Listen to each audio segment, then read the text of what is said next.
Well, hello, I am Sherry Hudson-Passy from the SLIG committee, and it is my great pleasure to take a few minutes today and talk to Angela Packer-McGhie. Now, Angela is the coordinator for our wonderful SLIG Fall course, Advanced Evidence Analysis Practicum. That's a long title. That's a long title. And it's going to be held Thursdays, October 14th through November 15th. And there's two times. There is the morning class is 9 to 11, and there's an option for 12 to 2. So you'll get to choose one of those two times when you're signing up. So, and those are mountain time, so they can convert if they're in a different time zone. They're mountain time zones, right? So let me ask you this question. Who is this class for? This class is for advanced researchers who want to challenge their skills. So that grew out of a number of years ago, 3 colleagues and I were all taking Tom Jones' advanced methodology course at SLIG. And we loved it, but we especially loved the homework, right? Because we can sit in class and learn these concepts all we want, but it was really a challenge to see if we could solve this case he gave us with probate records. Mm-hmm. And, you know, we loved that. We wanted hands-on. We wanted to test ourselves more to see if we could solve these cases. And so we pitched the course to SLIG and said, you know, we want a whole week of just these Tom Jones homework projects. And they were a little hesitant at first, but they said, oh, we'll give you this time slot from 4 to 6. After all the other courses are done, you can have a room and you can try it. And it was very popular. We got great instructors to come. We had challenging cases for the students to work on. And we did that for several years at SLIG. But the really hard part was, you know, because they would work about 10 hours on these cases, they were holed up in their hotel room all day, and they weren't really getting the socialization and the fun part of being at an institute. Mm-hmm. And, you know, so several said, can't you take this virtual? Can't we have a little more time? And so 4 years ago, I think we took it virtual and started doing it where they could participate from home. Mm-hmm. But then when we meet once a week, they have a whole week to work on the case. So they can dive in a little bit deeper. They can take their time to do their research planning and then executing the research, and then also have some time to write up their results. And, you know, we're flexible on the writing up. Some people like to write it up like a research report. Some people like to write it up like a proof argument. You know, if some people spend all their time researching and really just want to do a one-page summary of how far they got, that's okay. But they submit those to the instructor so they can review those before the group discussion where we discuss the case. So the way it works is 1 week, you know, the instructor comes and introduces the students to the case. You know, this is your starting point information. They usually provide a few documents, maybe some resources for working in that time period or location, and then let them go and work on it, you know, for a week. And we do have some helps because we don't want people, we are trying to challenge their skills. You know, if you can use indirect evidence, if you could use different methodologies, fan club, a lot of analysis and correlation, but we don't want them to get totally frustrated. So sometimes we have clues, you know, if they want to email in and get a clue or a record that we would make available. Mm-hmm. So we have, you know, ways to help them to work these cases because they can be a challenge. And the goal is not for the students to solve every case. The goal is to learn something from every case. Exactly. So sometimes, you know, the instructor will even start with that. Okay, what did you try that didn't work? You know, and they'll talk about, so it's a group discussion. Well, I tried this and I looked at that, and this is what got me off track. Mm-hmm. Or that's the clue I didn't pick up on. And yeah, so the instructor will have this discussion with the class to learn from everybody's experience, what worked, what didn't work. Sometimes students even find a record that the instructor didn't have, which is kind of exciting. And some of that is because more records are coming online. Oh, sure. You know, and sure. They didn't know that, but it's a fun challenge.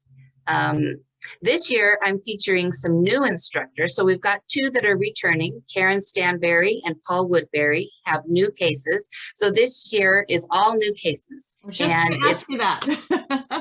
Yes, everybody asks every year. Yeah. Because sometimes I have favorite cases and I wish I could repeat them, but there are a few students that were coming every year and always wanted new cases. And then for 2 years, we did all cases with DNA to kind of challenge people integrating the DNA and the documentary research and seeing if they could solve those cases. This year, we're back to more traditional evidence analysis cases. So they come from a variety of locations, a variety of time periods, and using different methodologies. So when I get proposals for this course, I select them based on, a wide variety to give a big experience.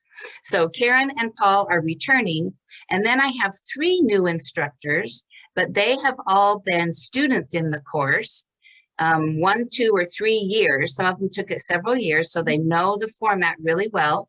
They've all become certified genealogists since they took the practicum. And so we have Yvette Hoyting, Sharon Hoyt, and Robbie Johnson joining us on the faculty this year. Fabulous. So I'm excited about the cases. We don't give information ahead of time, about what kind of cases, just the instructors, but I promise you a good challenge this year if you want to test your skills. Sounds fabulous. Sounds fabulous. This is one of those classes that everybody wants to take at some point. People get nervous about taking it. What do you say to people who are a little nervous about maybe the time, the homework commitment? Yeah, some people get a little nervous. I say, if you want to test your skills, jump in. Now, we do have prerequisites. We recommend that you've already had, an advanced methodology course from any of the institutes or equivalent experience. So they can send me a message that tells their experience, or they can write a paper to show that they have that experience, because we don't want, a beginner or early intermediate jumping in and being overwhelmed, right? So it is for a more advanced researcher. But now that you have a week, I think that there's nothing to be afraid of, right? You can learn something from everyone. And some of my students are disciplined and they give themselves 10 hours and then stop. Yvette was one of those. She said, I have 10 hours on the weekend and then I'm done. And so she solved a lot of the cases, but maybe sometimes, she ran out of time before she finished, but she still learned something. Exactly. Other people want to put in more time and really get as much out of it as possible. So they might put in 20 hours over the week. That's up to them. Right. How much time researching, how much time writing, what skills they want to focus on. Right. And one last question. There's no grade on this. This is just show your best, see what you're learning, learn from the class, not have to get everything right and perfect. So I think some people are worried about that. What if they can't find the answer? What, are they going to look dumb in front of the other students? Or I don't think they'll look dumb, because it's very common that they don't solve all 5 cases. Now, most of them will solve, 3 or 4 cases. And so there's always a chance to shine and say, oh, I'm so excited, I got this one, Yes. So, they don't need to worry about that. They earn the certificate if they complete all 5 cases. And by complete, that means turn in a summary of the progress you made, right? So you don't have to solve it. You earn your certificate. So really the focus is just on the learning, right? I'm going to try, I'm going to do my best. One week I might have, something really busy and I don't get as far. And that's okay. I still go to the discussion and I learn. And after the discussion between the students and the instructor will walk through how they solved the case. Yes. So you can see, and then also they provide a written summary, right? So if you didn't get all the intricacies when they were presenting it, you've got their written proof argument that you can go home and study and compare to the work you did. So you can extend the learning that way. Another thing we've done the last couple of years is some of the students are willing to share their summaries with everybody else, right? So then you can learn, how they solved it or how they wrote it up.